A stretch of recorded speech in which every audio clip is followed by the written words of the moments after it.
अनंतकोटी ब्रह्मांड नायक राजाधिराज योगीराज प्रब्रह्म श्री संत सद्गुरू ब्रह्मांड नायक बाळूमामांच्या नावानं चांग भलं, हलसिद्धनाथांच्या नावानं चांग भलं. नमस्कार प्रेमळ भक्तांनो, तुम्हा सर्वांचे खूप खूप मनापासून स्वागत आहे. भक्तांनो, आजच्या नवीन आणि सुंदर अशा संदेशाला सुरुवात करण्याआधी मी माझ्या ब्रह्मांडाचरणी नतमस्तक होऊन आजच्या सादरीकरणाला सुरुवात करते. भक्तांनो, आजच्या दैवी संदेशामध्ये बाळूमामा तुम्हाला म्हणत आहेत, माझ्या बाळा, आयुष्यामध्ये अगदी शेवटच्या श्वासापर्यंत या 7 गोष्टी कोणालाही सांगू नका. माझ्या बाळा, तरच तुम्ही आयुष्यामध्ये यशस्वी नक्कीच व्हाल. अरे मुला, तुम्ही कधी असा अनुभव घेतलाय का? तुम्ही कोणाला तरी मनापासून एखादी गोष्ट सांगितली आणि थोड्याच दिवसात ती गोष्ट किंवा युक्ती तुमच्याच विरोधात वापरली गेली आहे. कारण बाळा, लोकांसोबत सर्व गोष्टी शेअर करणं म्हणजे स्वतःच्या आयुष्याचं रिमोट दुसऱ्यांच्या हातामध्ये देण्यासारखं आहे. म्हणून बाळा, आजच्या या जगात समजूतदार माणूस गप्प बसतो याचा अर्थ तो कमकुवत नसतो. तो सगळं जाणतो, पण तो उगाच कोणाला तरी सांगत बसत नाही. म्हणून बाळा, आजच्या दैवी संदेशाच्या माध्यमातून मी तुला काही अशा 7 गोष्टी सांगणार आहे, ज्या शेवटच्या श्वासापर्यंत तुला कुणालाही सांगायच्या नाहीत. कारण बाळा, या गोष्टी तुला वाचवतील. तुझ्या आयुष्याच्या अपमानापासून, तुझ्या आयुष्याच्या फसवणुकीपासून आणि तुझं आयुष्य बिघडवण्यापासून. अरे मुला, ज्यांना आयुष्यात शांतपणा, सन्मान आणि यश पाहिजे त्यांनी या गोष्टी पाळायलाच हव्यात रे. नाहीतर तुमच्या आयुष्याची राखरांगोळी झाली म्हणून समजा.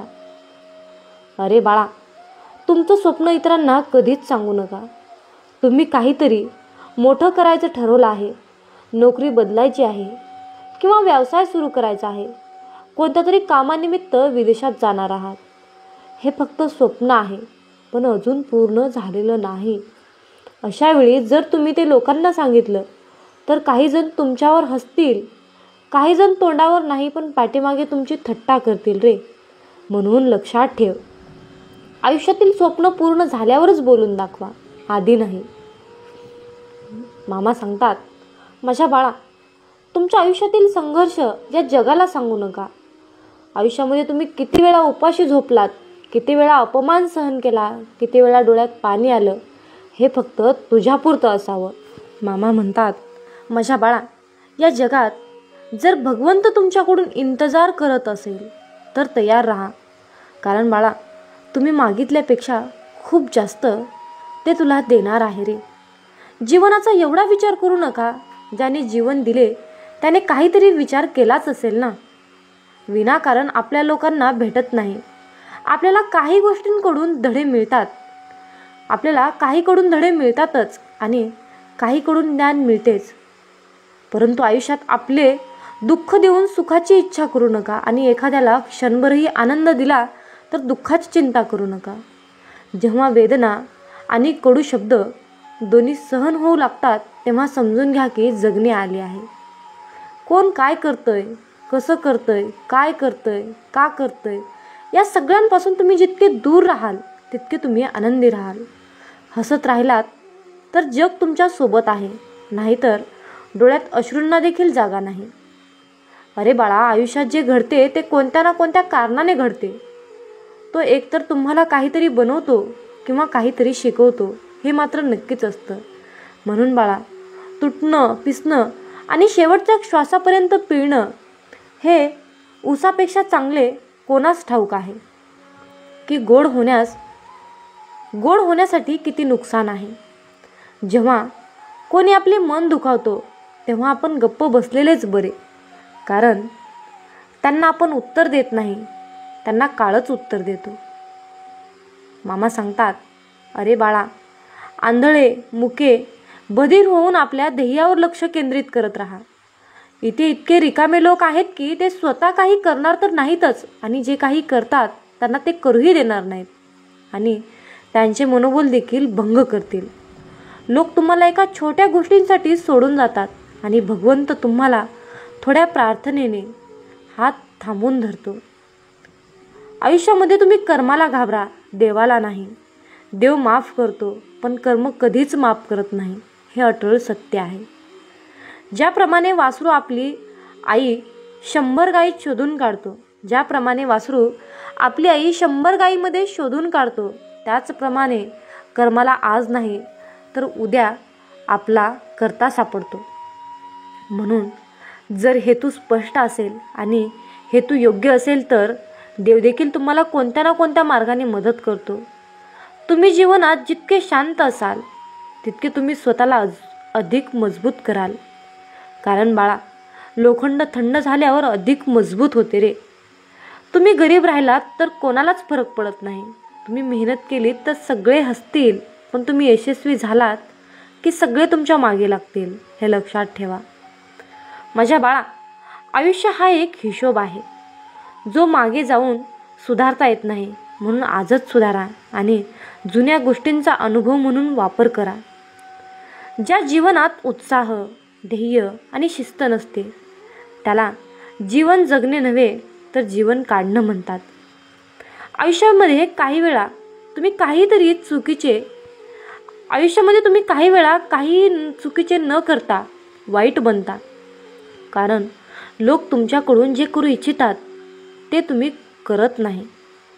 ज्या व्यक्तींच्या हृदयात खरी माणुसकी असते त्याची विचारसरणी नेहमीच अशी असते की मला मिळालेले दुःख कोणालाही मिळू नये आणि मला मिळालेले सर्व सुख सर्वांना मिळावे. हसतानाही पाहिलं आणि रडतानाही पाहिलं, कुणाला सापडलं आणि कुणाला हरवलं. पण लक्षात ठेवा, आयुष्य तेच जगता येतं जे एकटेच जगायला शिकवतं. म्हणून आयुष्य खूप काही शिकवते, थोडेसे रडवते, थोडे हसवते. स्वतःपेक्षा कोणावरही तरी विश्वास ठेवू नका, कारण तुमची सावली देखील तुम्हाला अंधारात सोडते, हे लक्षात ठेवा. मामा सांगतात, जर कोणी तुमच्यावर खरोखर प्रेम करत असेल तर त्याला नक्कीच वेळ द्या. तो तुम्हाला प्रत्येक परिस्थितीत साथ देईल, सदैव तुमच्यासाठी एकनिष्ठ राहील. कारण खऱ्या प्रेमाला एकमेकांचा आनंद हवा असतो. अरे बाळा, लोखंडाचा नाश कोणीच करू शकत नाही रे, फक्त त्याचा गंजच त्याचा नाश करू शकतो. त्याचप्रमाणे माणसाला त्याच्या विचाराशिवाय कोणीही नष्ट करू शकत नाही. म्हणून बाळा, तुमची विचारसरणी चांगलीच ठेवा, परिणाम देखील चांगलाच होईल. आयुष्यामध्ये इतकेही कमकुवत बनू नका की तुम्हाला कोणीही तोडू शकेल. इतके मजबूत बना की जो तुम्हाला तोडणाराच तुटेल. वेदना तुम्हाला मजबूत बनवते, भीती तुम्हाला शूर बनवते, अनुभव तुम्हाला शिकवतो. समोरची व्यक्ती चुकली नाही, फक्त तुमची विचारसरणी आमच्यापेक्षा वेगळी आहे. हे ज्या दिवशी समजेल त्या दिवशी आयुष्यातील सर्व दुःख दूर होतील. मामा म्हणतात, माझ्या बाळा, का रडतोस? जेव्हा मनासारखे होत नाही, जे लिहिलेस तेच होईल. देव एक मार्ग बंद करण्यापूर्वी 10 मार्ग उघडतो. उन्हाळ्यात पाने सुकल्यानंतरही पक्षी घरटे सोडत नाही. उन्हाळ्यामध्ये पाने सुकल्यानंतरही पक्षी घरटं सोडत नाही, कारण पाऊस पुन्हा येईल आणि झाडावर नवीन पाने येतील, हे त्याला माहीत असतं. म्हणून आयुष्यामध्ये जे झालं ते विसरा, नवीन सुरुवात करा आणि लक्षात ठेवा की ज्यांना कोणीच नाही त्यांच्याकडे देव आहे. मतलबीशी निगडीत नाती मतलबापर्यंत साथ देतात, पण हृदयाशी निगडीत नाती शेवटच्या श्वासापर्यंत टिकतात.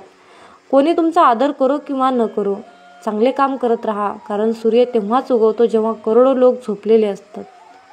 जगात सर्व काही सोपे आहे, फक्त आवाज आतून आला पाहिजे. नेहमी मेहनत करणे आणि भगवंतावर विश्वास ठेवणे हेच या यशाचे सूत्र आहे.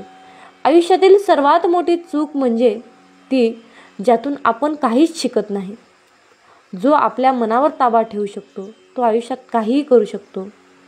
म्हणून बाळा, माणसाच्या चांगुलपणावर सगळेच गप्प बसतात, पण चर्चा वाईटावर झाली तर मुकाही बोलतो.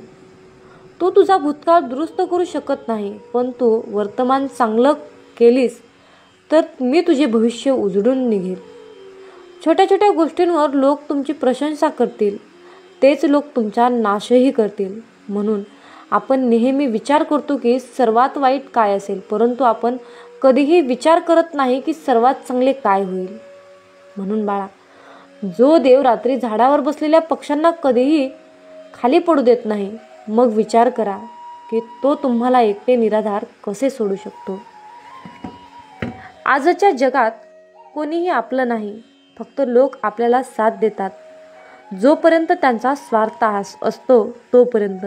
म्हणून बाळा, जर कोणी एकटा असेल तर त्याचा अर्थ असा नाही की त्याला कोणी पसंत करत नाही, तर तो एकटा आहे कारण त्याला जगाची अवकात माहीत आहे. मामा सांगतात, एकदा राजा आणि त्याचा मंत्री तलवार साफ करत असताना अचानक तलवार राजाच्या पायावर पडली आणि राजाच्या पायाची बोटे कापली गेली. बोटं कापल्यामुळे राजाला खूप वेदना होत होत्या, खूप त्रास होत होता. पण त्याचा मंत्र म्हणतो, महाराज शांत राहा, जे होईल ते चांगल्यासाठीच होईल. हे ऐकून राजाला राग येतो. मंत्र्याला सांगतो, माझे बोट तुटले आणि तू म्हणतोय जे झालं ते चांगल्यासाठीच झालं. मंत्री राजाला समजावण्याचा प्रयत्न करतो, पण तो मान्य करत नाही आणि न ऐकता रागाच्या भरात मंत्र्याला अंधार कोंडीत कोंडण्याचा आदेश देतो. पण मंत्री दुःखी नव्हता, कारण त्याचं अजून पण हेच म्हणणं होतं की जे काही आयुष्यामध्ये होतं ते चांगल्यासाठीच होतं. तो आनंदातून स्वतःला सैनिकाच्या स्वाधीन करतो. हे ऐकून राजाला धक्का बसला आणि विचार करतो की माझा मंत्री किती मूर्ख होता. त्याला वाटतंय की मी चांगुलपणासाठी त्याला कैद केले आहे. या घटनेला 3 महिने उलगडले. राजा आपल्या सैनिकांना शिकारीसाठी जंगलात घेऊन जातो. राजाला एक हरिण दिसलं. हरणाचा पाठलाग करताना तो घनदाट जंगलामध्ये शिरतो. हरण पकडू शकत नाही आणि जंगलात हरवतो. तो बाहेर पडण्याचा मार्ग शोधतो, पण त्याला मार्ग सापडत नाही. तेव्हा काही आदिवासी लोक त्याला घेतात. तो राजा आहे हे त्यांना माहीत नव्हते. ते बळी देण्यासाठी मनुष्य शोधत होते. आदिवासी लोक राजाला पकडून त्यांच्या प्रदेशात घेऊन जातात. राजा त्यांना पुन्हा पुन्हा समजावण्याचा प्रयत्न करतो, पण त्यांना काहीच समजत नाही. ते आनंदाने नाचतात. ते राजाला आंघोळ घालतात आणि त्याला बळी देण्यासाठी कपडे घालतात. आता आपण मरणार आहोत असे राजाला वाटते. जेव्हा आदिवासी सरदार राजाला मारायला जातो तेव्हा राजाच्या पायाचे बोट कापल्याचे पाहतो. हे पाहून त्याचा प्रमुख म्हणतो की या व्यक्तीची बळी देता येणार नाही, कारण ही व्यक्ती पूर्ण नाही. एक भाग कापला आहे, हे पूर्ण होणार नाही, बळी सफल होणार नाही. मग ते राजाला सोडून देतात. राजा आनंदाने आपल्या महालात जातो आणि विचार करतो की त्या दिवशी माझे बोट कापले नसते तर आज मी मेलो असतो. याचा अर्थ मंत्री बरोबर होते, जे घडले ते चांगल्यासाठीच घडते. मग राजा आपल्या सैनिकांना त्वरित जा आणि मंत्रीला सोडण्याचा आदेश देतो. मग राजा आपले पद मंत्र्याला परत देतो आणि मंत्रीला विचारतो, त्या दिवशी माझे बोट कापले गेले ते चांगले झाले. मी हे मान्य केले, परंतु तू तुरुंगात आहेस, ह्याच्याने तुझे काय चांगले झाले? मंत्री आनंदाने राजाला सांगतो, महाराज तुम्ही शिकारीला गेलात तेव्हा मला पण तुमच्यासोबत यावे लागले असते आणि मी तुमच्यासोबत गेलो असतो तर त्या लोकांनी मला मारले असते. मंत्र्याचे म्हणणे ऐकून राजाला समजले की आपल्या आयुष्यात जे काही घडते ते चांगल्यासाठीच घडते. भक्तांनो, भगवान विष्णूंच्या 10 अवतारापैकी एक अवतार होता भगवान श्रीकृष्णांचा. असं मानलं जातं की भगवान श्रीकृष्ण भगवान विष्णूंचा पूर्ण अवतार होते आणि पृथ्वीवर अधर्माचा नाश करण्यासाठी प्रकट झाले होते. तुम्हाला माहिती आहे का भगवान श्रीकृष्णांचा मृत्यू कसा झाला होता? कोणी भगवान श्रीकृष्णांचा अंतिम संस्कार केला होता आणि अंतिम संस्कारामध्ये भगवान श्रीकृष्णांचं कोणतं अंग असं होतं जे जळालं नव्हतं आणि ते आजसुद्धा पृथ्वीवर आहे. भगवान श्रीकृष्ण ज्यांनी हत्यार न उचलता महाभारताच्या परिणामांना पांडवाच्या बाजूने केले होते, ज्यांनी कुरुक्षेत्र भूमीमध्ये अर्जुनाला भगवतेचा उपदेश दिला होता. कलियुगामध्ये त्याला वाचल्यानंतरच माणसाचा उद्धार शक्य आहे.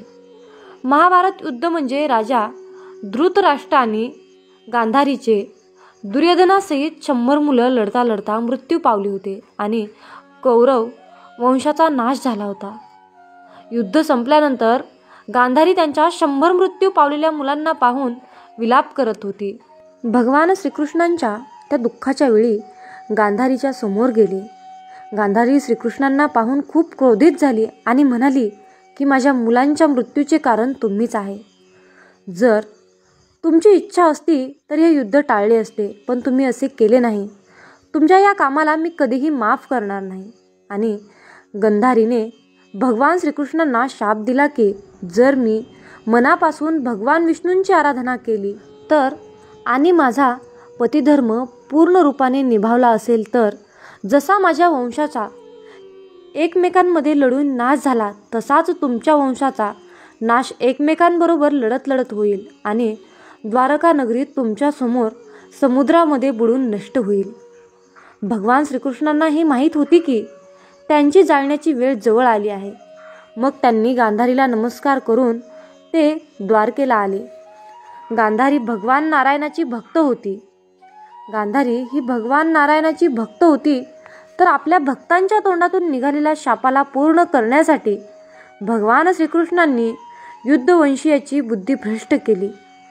महाभारत युद्धाच्या 36 वर्षानंतर विश्वामित्र, असित, दुर्वासा, नारद इतके मोठे मोठे ऋषी द्वारकेजवळ पिंडार क्षेत्रामध्ये निवास करण्यासाठी आले. एक दिवस काही आघाव युद्धवंशी कुमार त्यांच्याजवळ खेळता खेळता गेले आणि सापाला गर्भवती स्त्रीच्या रूपात सजवून घेऊन गेले आणि म्हणू लागले की हे ऋषीगण, तुमच्या सगळ्यांचे ज्ञान अमोघ आणि आगाध आहे. हिला पुत्रप्राप्तीची खूप लालसा आहे. तेव्हा कृपया तुम्ही सांगण्याचे कष्ट करा की हिच्या पोटामध्ये मुलगा आहे की मुलगी आहे.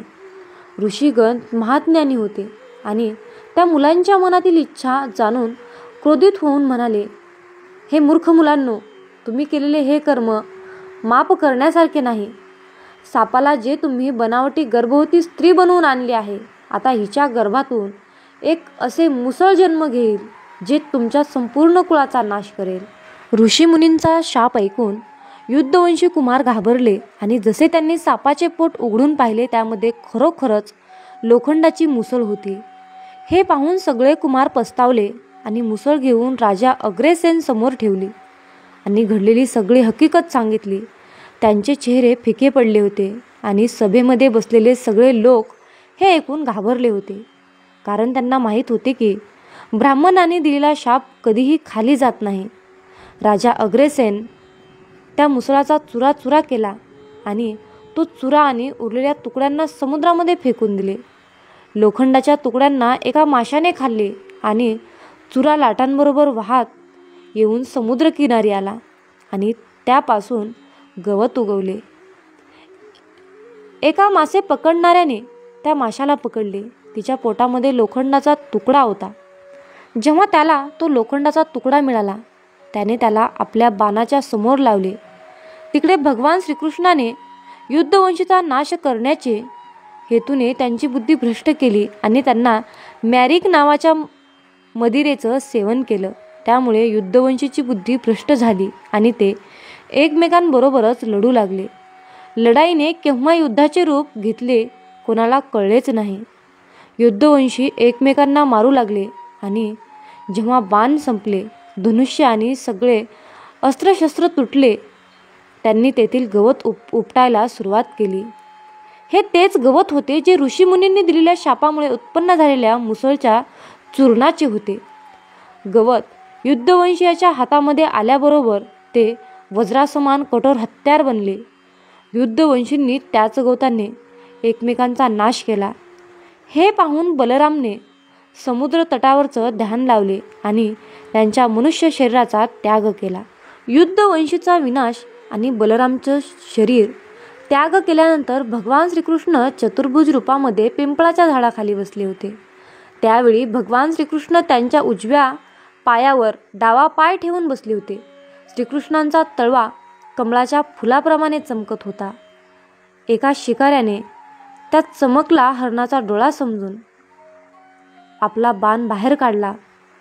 तोच बाण होता ज्यांच्यासमोर मुसळाचा शिल्लक राहिलेला लोखंडाचा तुकडा लावला होता. शिकाऱ्याने तो बाण चालवला आणि तो भगवान श्रीकृष्णांच्या पायाला जाऊन लागला. जेव्हा त्याने पाहिले की त्याचा बाण चतुर्भुज भगवान श्रीकृष्णांच्या पायाला लागला तेव्हा तो विलाप करू लागला आणि भगवान श्रीकृष्णांना म्हणाला, हे प्रभू, मी खूप मोठा पापी आहे. मी निर्दोष हरिणांना मारणारा दुष्ट आहे. कृपया तुम्ही आत्ताच मला तुमच्या हातांनी मारून टाका, म्हणजे मी कधीही कोणाचा जीव घेणार नाही. असे बोलून तो खूप रडू लागला. भगवान श्रीकृष्ण त्याला म्हणाले की तू थोडे सुद्धा दुःख करू नकोस. यामध्ये तुझे काहीच चुकीचे नाही, यामध्ये तुझा काहीही दोष नाही. ही तर नियती आहे. त्रेतायुगामध्ये तू बाली होता आणि मी राम अवतार घेतला होता.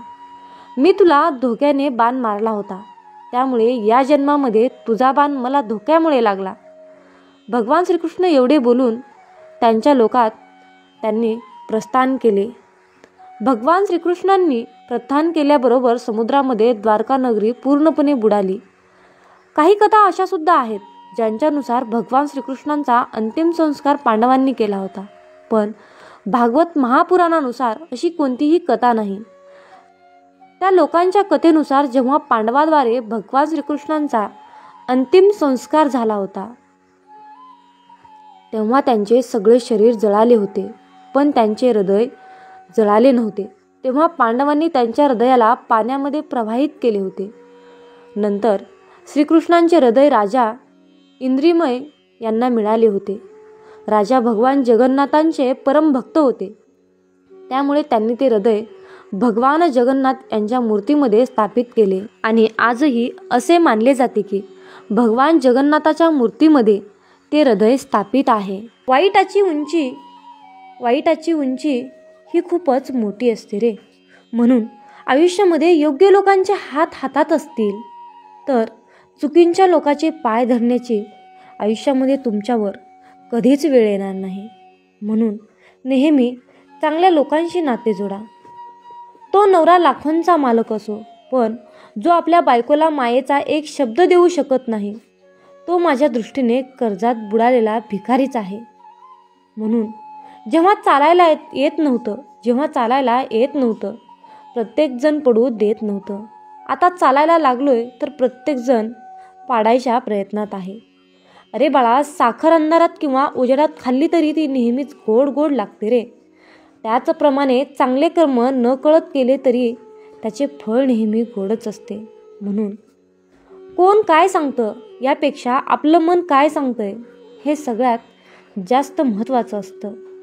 घरात कधीही पाय ठेवू नका जिथे लहान मुलं तुमच्याकडे मानानं पाहत नाहीत, कारण त्यांच्या कानात आधीच विष ओतलेलं असतं आणि ते विष तुमच्या अनुपस्थितीत घरातल्या मोठ्यांच्या जिभेवरून आलेलं असतं. हा विचार तुम्हाला करायला हवा आहे. म्हणून अपेक्षांवर सुरू झालेली नाती पश्चातापावर संपतात. खूप दूरवर पाहण्याच्या नादात चांगल्या गोष्टी अगदी जवळून निघून जातात. त्यामुळे जे तुमच्याजवळ आहे तेच प्रेमाने सांभाळा, मग त्या वस्तू असो किंवा माणसं असो. आपली मुलं आपली आहेत हा गैरसमज मनातून काढून टाका. ठराविक वय झालं की फक्त नवरा आणि बायको हेच दोघं एकमेकांसाठी असतात. माझी मुलं व माझ्या मुली आहेत हा एक गोड गैरसमज आहे.